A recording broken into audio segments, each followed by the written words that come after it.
Testing.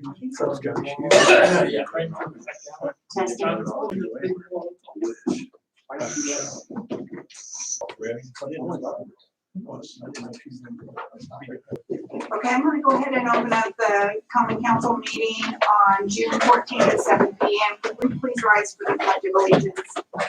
I pledge allegiance to the flag of the United States of America and to the republic for which stands one nation under God, indivisible, with liberty and justice for all. Okay, Carol, could we have a roll call, please? Steve Beardsley. Present. Mike Bright. Present. Grant Fuller. Present. Joe Palmer. Present. Megan Sheets. Clarence Worthen. Present. Eric Woods. Present. Okay, next up on the agenda are the minutes from the May 10th regular meeting.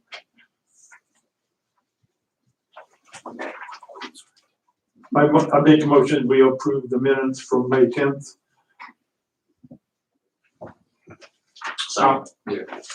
Clarence made it, Eric seconded. Okay, roll call please. Steve Beardsley. Aye. Mike Bright. Aye. Grant Fuller. Aye. Joe Palmer. Aye. Megan Sheets. Clarence Worthen. Aye. Eric Woods. Aye. Okay, the minutes pass. Were there any public comments? Anybody? No. Nothing? No. Okay, okay. Next on the agenda is resolution 21-08. A resolution establishing the policy by which members of the common council may participate by electronic means of communication.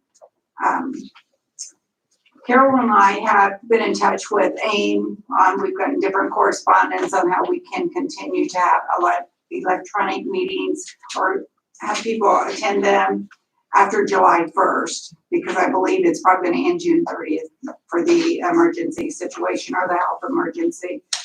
Just a few things that it talks about in there is at least 50% of the members must be physically present at a meeting at which a member will participate by means of electronic communications. A member may not attend more than 50% of the meetings in a calendar year by electronic means.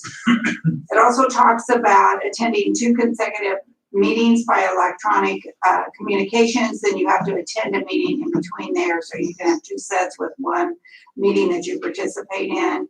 There are some regulations on the number or the reasons why a member cannot vote or be a part of an electronic meeting, and it's like to adopt a budget, make a reduction in personnel, initiate a referendum, impose or increase a fee, impose or increase a penalty, exercise the council's power of eminent domain, or establish, impose, raise, or review a tax. So there are some regulations on this. I don't know if anybody has any questions or if any of you have read up on this, but it's to help us to be able to continue to have people participate by electronic device. Is there a sunset on this? Is there, I don't believe so. I didn't see one. No. I believe the state has just changed the requirements post-pandemic. Yeah, I think it's going to be law now. You know, I don't think there's any yes. Yeah, the legislature changed the rules that you could do it, but then they put these restrictions on it too. Yes, yes, there's certain things. I'll move we pass resolution number 21-08. Second. Is there any questions or comments or anything? Okay, roll call please, Carol. Steve Beardsley, Aye. Mike Bright, Aye. Grant Fuller, Aye. Joe Palmer, Aye. Megan Sheets, Clarence Worthen, Aye. Eric Woods. Aye. Okay, resolution 21-08 passes. Next on the agenda is resolution number 28-09, a resolution consenting to sell of real estate. And Les, could you talk to us about that a little bit? Yes, the state statute for municipalities such as ours actually authorizes the executive to sell real estate or to appoint a commission as a selling agent to do that, which in our case is the Board of Works typically, and has been here with respect to this property, which is at 16 North Main Street, and that is the old utility billing office on the west side of the square. If the sale price is over $50,000, then you have to have a public hearing. The Board of Works several months ago did authorize bids to be taken, and I'm trying to remember what the appraised value was. I think it was 60, and we did receive bids, and the high bid was by Digital Farms Management LLC for $71,000. So the Board of Works, and a copy of that contract is attached to this resolution as it was to Board of Works. It's fairly straightforward. It's longer than we usually prepare the contracts for here, but we let the Digital Farms Management's attorney in Indianapolis prepare it. He said they charge by the pound. So I've gone through it and it looks good. The state statute does require that if it's over $50,000 in amount, that the council, the common council, or the legislative body consent to the sale. So that's the purpose of this resolution, is consenting to the sale if the board is inclined to do so. And the Board of Works did pass that resolution earlier, and we had a public hearing on this. I'll make a motion, we pass resolution number 21-09. I'll second that. Any comments, questions? Roll call, please. Steve Beardsley. Aye. Mike Wright. Aye. Grant Fuller. Aye. Joe Palmer. Aye. Megan Sheets. Clarence Worthing. Aye. Eric Woods. Okay, resolution 21-09 passes. Next on the agenda is resolution number 21-10. Resolution of the Common Council of the City of Frankfort, Indiana, amending a prior resolution approving execution of lease and related matters. And again, I'm going to ask Les to talk to us about this resolution. This was prepared by Rich Starkey in connection with the bond issue for the construction of the new police station. And it does amend a previous resolution that this board has approved regarding the execution of release and related matters. I don't know if a copy of Rich's email, was that included in the packets? I don't think it was. In this, the second addendum. If not, I gave you all a copy Yeah. at the beginning of the meeting. What this resolution does basically is when we had a conference call with Stiefel Company, which is the underwriter on this bond issue, there were some questions about the LIT revenues being applied as the funding source. And I think the previous resolution had stated that the funds would be paid from LIT public safety revenues and any available revenues of the city. What they and what Rich felt they wanted to see after the conversation was that there actually be a specific pledge of those LIT revenues to that source for payment of the bond issue. So that's what this does, particularly there at the bottom of page 1 in section 1. The other thing it does is it adds parity language so that any excess LIT revenues in the future may also be used for other bond issues. It's just that the payment it's paid in parity, so that each one is equal to the other as the payments go through. Lastly, I think that it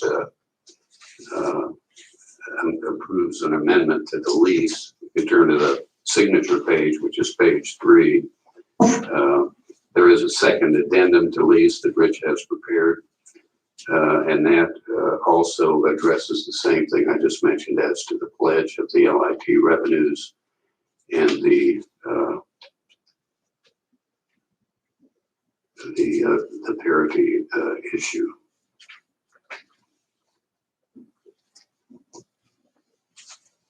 Did anyone have any questions? Now, there is no first addendum to the lease yet. The council has already approved the basic lease form. And the reason there is no first addendum, although we're approving a second addendum, is because the first addendum cannot be prepared until we have the actual numbers with the interest rate and those types of things that have occurred toward or had right before closing. So that's about all I can explain on it. One other major change, I'm sorry, is the substitution paragraph. Another issue that came up in that conference call was if due to construction delays or some circumstance that causes the police station itself in the form of real estate and improvements not to be a complete source of collateral for the bond issue due to construction delays or something, that substituted collateral is available to do that in the form of real estate. And so then I was asked to compile a list of unencumbered real estate that the city owns. And I did that last week, and we provided that to them. And that list of unencumbered real estate had to be at least $8.5 million. So for example, Old Stony not only is encumbered, but it's owned by the Old Stony or Frankfurt City Hall Building Corporation. It's not owned at this point by the city, nor is Prairie Creek Park, which is owned by the Redevelopment Authority. So those are examples of encumbered real estate. So anyway, I came up with a list and we put values on there, and it totaled almost $14 million. We sent that off to them. So that's the other thing that this resolution accomplishes. It's not that that would ever have to be used. It's just there to help us get a better interest rate, frankly, I'll better bond rating. I'll move to pass resolution 2110. I'll second. Roll call, please, Carol. Steve Beardsley, Aye. Mike Bright. Aye. Grant Fuller, Aye. Joe Palmer, Aye. Megan Sheets, Clarence Worthen, Aye. Eric Woods. Aye. Okay, next we have old business. Does anyone have anything this evening under old business? If not, we'll move on to new business, and we have CF1s for Donaldson and Frito-Lay. And Frito has real property, and they also have a personal property, along with Donaldson's is real property only. Donaldson has, Oh, did I personal as well? I don't think. I think it's just buried in there a little bit. Okay, so they have personal and real, okay. Okay. From what I looked at, it looked like that, you know, they were okay on their CF1s, but I didn't know if anybody had any questions. As we've done in the past here this year since COVID, we haven't had any representatives here during this time. But And we did get that letter that council requested Mr. Burgum to compose out to all the CF1 recipients this year. You guys had a copy of that a couple meetings ago. I'll make a motion that we approve 2 CF1s.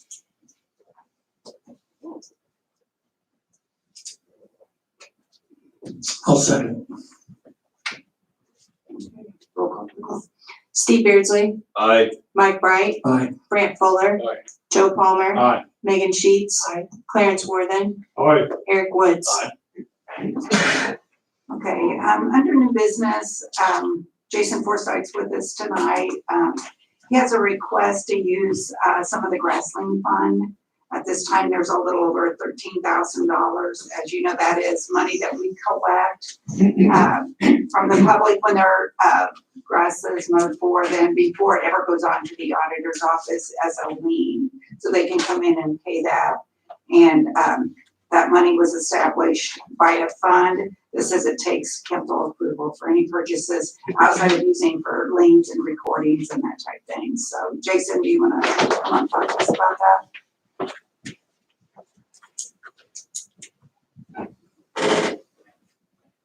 Appreciate you letting me sneak on the agenda today, Mayor and council. This tree department, obviously, you know, we mow a lot of city lots. We mow, obviously, different residences. You guys have given me about $800 recently for a push mower to help us with our residential situation. But our bush hogs are old and probably need to replace. We're going to keep them. We looked at trading them in, but what they were going to give us for trade-in, we're going to keep those older ones. But you're just in need of a new bush hog, and that was something I thought we might be able to utilize through this fund. It's and I'll email these also to you guys too. I only have the 2 copies, but I have 2 quotes here, one from the Reynolds in Lebanon, Reynolds Farm Equipment, the other one from TTG here in town.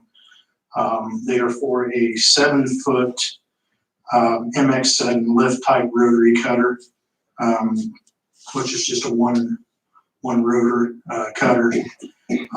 Basically, it's about a foot longer or wider cut than what we have now. We looked at the 10-foot and they said it probably would be too much for our tractor to handle, so we went with the 7-foot on the quote. From here in John Deere in Frankfurt, it was $36.45 for the one here in town, and then $38.79 for the one in London. So there are a couple $100 difference between both John Deere dealerships. I did check with Phoenix Lawn and Garden to see what they might have as far as that. They don't carry those types of things here in Phoenix. But those are the 2 John Deere quotes that I had. This was looking to see if the council would allow us to utilize that $3,600 from that fund, which I think the mayor said it was about a little over 13,000 left in that fund. If you want me to, I can get another quote. I assume they're probably going to be pretty close to the same. But those are the 2 that we've got so far. Since it was council and I thought I'd just bring it to you. I move approval of the request. I'll second that. Any questions, comments? I would like to see at least state local as much as That's possible. Yeah. Okay. And this, am I right, Mayor? This has to be 3 readings, or is this committee? No, you can No, just there's give no approval tonight. Okay, Yep. I was thinking it'd be 3 readings. My fault. No, we need to do a roll call on it, and then we'll find out. Roll call, please. Steve Beardsley, Aye. Mike Bright, Aye. Brant Fuller, Joe Palmer, Aye. Megan Sheets, Clarence Worthen, Aye. Eric Woods. Aye. Uniform don't scare me. Okay, Jason, yes, get that. Do you need to order it? Is that what you're gonna do, or do they have them? I believe. Let's say it's up to the board of works now. Frankfurt's probably out of order, I think, as well. Okay, well, hopefully you can get it soon so we can start using it. Good. Okay, Appreciate it. thank you. I also want to thank Jason and his department for going about town in areas that aren't specifically city property owned, if you will, and his crew taking care of weeding and spraying and neatening up the city as it is and taking upon their initiative to do so. Thank you, Jason. I'll add to that he's been going around filling up some of the potholes out in the streets, so that's been a blessing too. You didn't have to tell people we had potholes, Jeff. Well, you know, People believe ask me, me, I've we been don't in have. other towns and it's just as bad or probably worse. And we did put something out on social media today about the post office. There's been some concern about that, where Washington Avenue and Washington Street meet on Saturday. They did have to close that totally down. I don't know how deep that hole was. I said 12 feet, but I don't know. But the whole length almost of the old Mac machine, they were working down there, so they had to close that off. People still could have access to the post office off of Clay Street. They're gonna have to come in from the north and in and out. So Jason. Mayor, I appreciate you bringing that up. I did want to let everyone know that the reason that was blocked off, as I found today, is they were running water and sewer. Raw water on one side, sewer on the other side. And what the public and everyone needs to understand is that continues to be a live construction area, especially right there. You know, Clay Street isn't as much. There probably will be some traffic in those areas where you're getting into the post office off of Clay Street, but that was, there just was no place for anybody to go. And when you got a loader there working around equipment of that size, you got to close it off. And to keep people safe, not only the people that would want to get into the post office, but the people working. But, you know, I think that's what we got so used to phase one, where we allowed people to get on to phase one because of the Milky Way, because of Galvin's, because of Wamplers. Down here, we don't really necessarily have that, except for at the post office. But you know, Annie followed up on that today and talked about it. I talked about it as well from Structure Point, and that Clay Street entrance. And it's only one drive, so you may have to be patient if someone's pulling out before they, you know, when they pull out, you pull in. But you know, but the entrance has been open all day today, so there's just going to be times where you may be able to get one place one time, but maybe the next time you won't. And that's why it's called a hard closure versus a soft closure on the other end. We wanted to keep those businesses going on the other end. And we want to do the same for the post office and for people to get into the post office too. But Clay Street, from what I heard today, that entrance has not been closed for a long time. It's been open for quite some time to be able to get in. And I talked about it as well today, and it's not their intention to totally close off the post office. It is just, people are gonna have to use another, you know, entrance and exit, so, I don't have anything else. Does anyone else? Yes. Oh. I think we circulated today agreed findings and judgment on the Ivy Tech corner. Did everybody get that? And I believe hard copies are made available too. And I brought this some time ago to the council's attention, and it was discussed. If you'll recall, the eminent domain proceeding out here is to widen State Road 28, and in doing so, they're taking part of the Ivy Tech corner. I think that Brick Davison sign will come out. Many other signs already have. The county some time ago agreed to its half. Remember, the city owns half of that property and the county owns half. And the offer totaled $76,020 for the small bit of land that was being taken, an additional easement, and what is called cost to cure, and that is restoration of the landscaping, which unfortunately looked beautiful and probably won't be as nice now, and the signs and whatnot. The total was $76,020, which the city would split with the county. The county, we were at that meeting where the commissioners kind of hurriedly agreed to it on behalf of their part of the damages. We did not. I talked to the appraiser that the state used, that NDOT used, and I asked about whether any parking was going to be lost, because it looked to me on the aerial that we would lose some. And it turns out they checked with the engineers, and there is going to be a loss of 2 parking spaces there in the corner.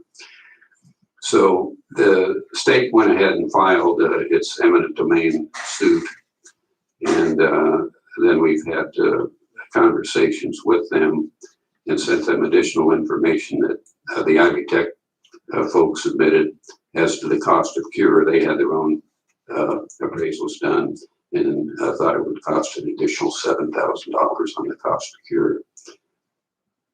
So the state has now offered that and $10,000 per parking space for, I believe, an additional $27,000. So that raises the total compensation to $103,020. And this agreed order memorializes that and would be entered by the court here in a certain court of Clinton County. I believe the county has already agreed to this, and the Board of Works agreed to it in its minutes some time ago, many months ago, and authorized me to sign the agreed order. But I felt, since we have the council meeting anyway, it'd be nice to let the council know that we're doing this too, and ask for its consent or entertain any concerns that the council might have. What we anticipate happening here is the cost to cure with the additional funds that Ivy Tech needed will be about $42,000. So the 42,000 will be subtracted from the $103,020. What I envision happening is both the city and the county will entertain resolutions authorizing what's half of 42,000, $21,000 of their respective share to be donated to Ivy Tech and earmarked and donated for the purpose of effectuating that cost to cure. In other words, they will take care of the contract letting, whatever they want to do, but they'll take care of all that restoration of that area. There's going to be some light poles that I think have already come down. I think they're being stored out at the light plant, and those will be placed in there again. So that's how I see it playing out, and I guess the check will be forthcoming very soon. And if we get it quick enough, I may be able to have the resolution for our half by the next council meeting, the 28th. The person at Ivy Tech that has been a part of this reconstruction project is Ron Trujecki. He's been great to work with. And what we would in effect be doing is leaving it up to Ivy Tech to restore all the landscaping and those types of things along there, and the restoration of the signage. I think when we talked about this last time, I actually circulated a proposal that had been submitted. It was part of the appraisal that was done by the appraiser for NDOT that itemized the cost to cure components. So that was our starting point, and Ivy Tech has taken it from there. So you just need a motion to consent to the agreed findings and judgment? Okay, so moved. Second.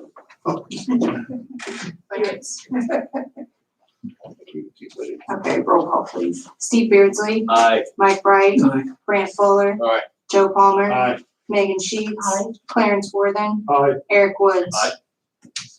Okay, and then Mike, I think you started to say something. Well, I probably should have brought it up under old business, but Annie said something during the Board of Works meeting about emails.